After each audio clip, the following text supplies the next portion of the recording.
Turning our attention right now to Ondo State, where the countdown is on to the November 16, 2024 governorship election, as more aspirants intensify the quest to get in their party nomination. Just as candidates, also look forward to, they're looking forward to emerge as candidates rather in the forthcoming election. The sudden demise of the former governor, Rotimi Akeredolu, and the emergence of Lucky Aiyedatiwa seem to have added a new twist to the Ondo politics. I'm joined right now by an aspirant who just recently announced his intention to run on the platform of the APC, Brigadier General Olamide Ohunyeye, retired. He joins me live from Akure in Ondo State. Thank you for joining us on the program this hour. Let's begin by what you consider the political situation as we know it in Ondo following the demise of the former governor and then the swearing in of his deputy. Thank you, viewers. I want to thank TVC for the platform. We all know that our former president, our former governor, Rotimi Akeredolu, of blessed memory, recently died. And after his death, constitutionally, the deputy governor, Mr. Lucky Aiyedatiwa, has been sworn in as the governor.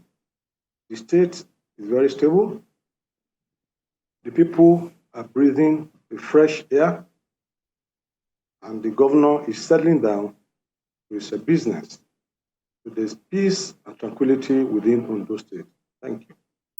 So after 36 years in the military yourself, rising to the coveted rank of Brigadier General, why do you want to be governor?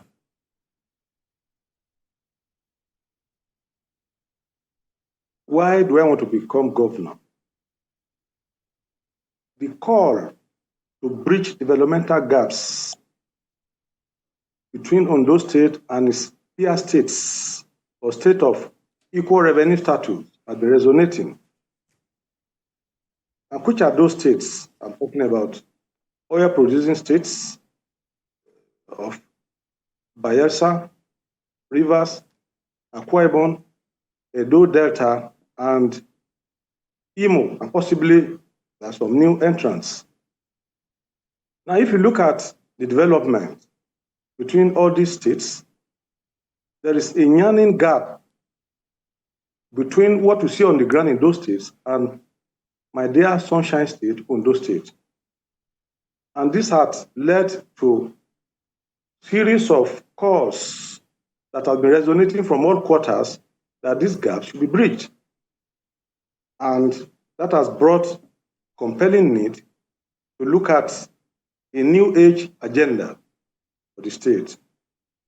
The new age agenda, the age is an acronym which stands for all round and absolute security.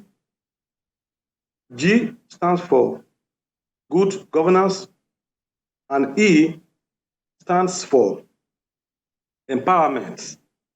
Now, to address or to solve these developmental gaps, to bridge them, we are going to look at cardinal pillars in critical areas of the economy, of education, of healthcare services, of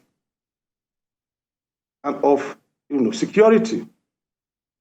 Now, let me put it on record that in the areas of security that our late brother, his former excellency, Arakunrin Akeredolu, did quite a lot, especially with the establishment of the Amatekun security outfits.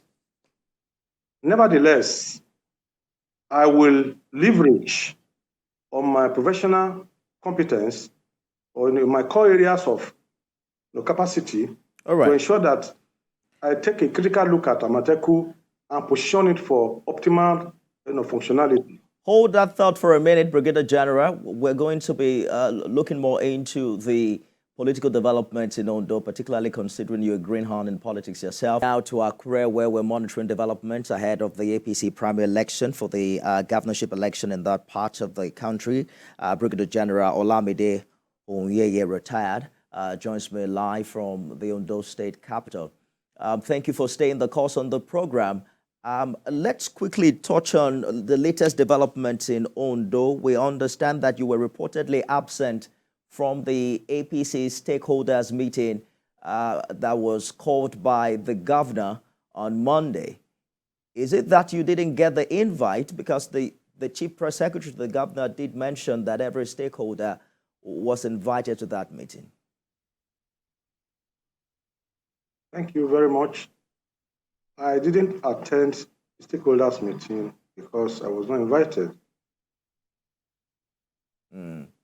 Well, even though the CP has mentioned that every single stakeholder was invited through their local government areas, but what kind of relationship would you say exists between the incumbent governor, who many believe will be running himself, between him and the other aspirants in the days and months leading to this election? Let me say that by providence, after the demise of our governor, His Excellency Rotimi Akeredolu, His Excellency, the current governor, Lucky Aiyedatiwa, was sworn in as the governor in line with the Constitution.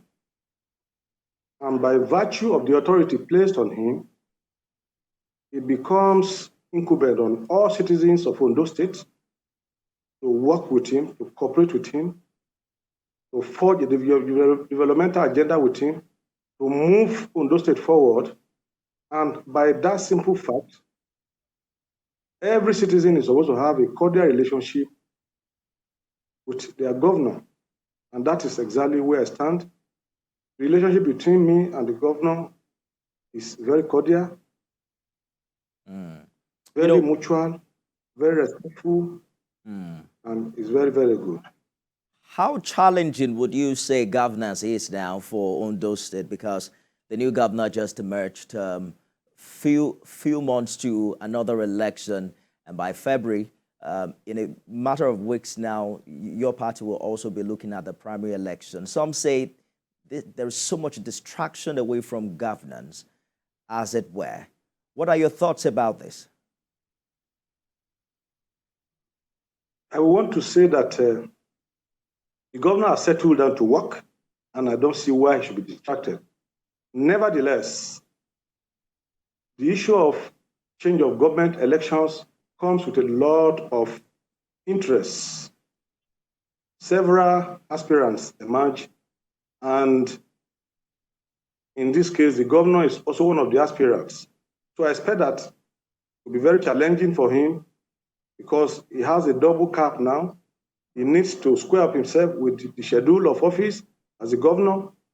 He needs to perform very well, to lead the people of Ondo State, while at the same time, he will be looking at the procedures, the contests that is pending. And I'm sure he has to equally be preparing for it. So by no means, this should be a very trying period for him. But I believe this happens in every other state, and Ondo State is not an exception. All right. Let's talk about your choice of the APC to run for governor. How united do you think the party is in Ondo following the incidents before the demise of the former governor? Before the emergence of Aiyedatiwa as the governor, there were little hitches, because of the former governor's health. And like you rightly know, APC, arguably the largest political party, the disagreements, the interests that were generated, was promptly resolved, by the intervention of the President and Commander-in-Chief, Asiwaju Bola Ahmed Tinubu. Of course, I don't have to tell you that it's very visionary. I don't have to tell you that it's very focused, it's disciplined, He's a party man to the core. He's done this several times. He's led before, and the quick intervention reduces the tension, and the state is back, to tranquility.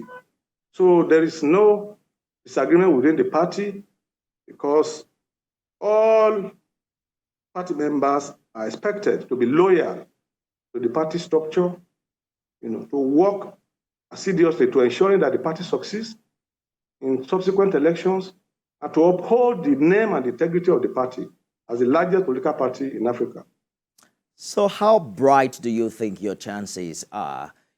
Some would say you are coming as a brigadier general with no political experience, and if your party decides for direct primary election like the case is in Edo, how do you intend to, resonate with party members in this regard? It's true that I'm coming from a military background, but the fact that I will have to put on the table is that arguably the military is one of the organizations that is so focused in terms of training for leadership, in terms of man management, in terms of resource management, and the reasons are quite obvious. Obvious because the preoccupation, the basic task of the soldier is to lead his men to defeat his adversaries in battle.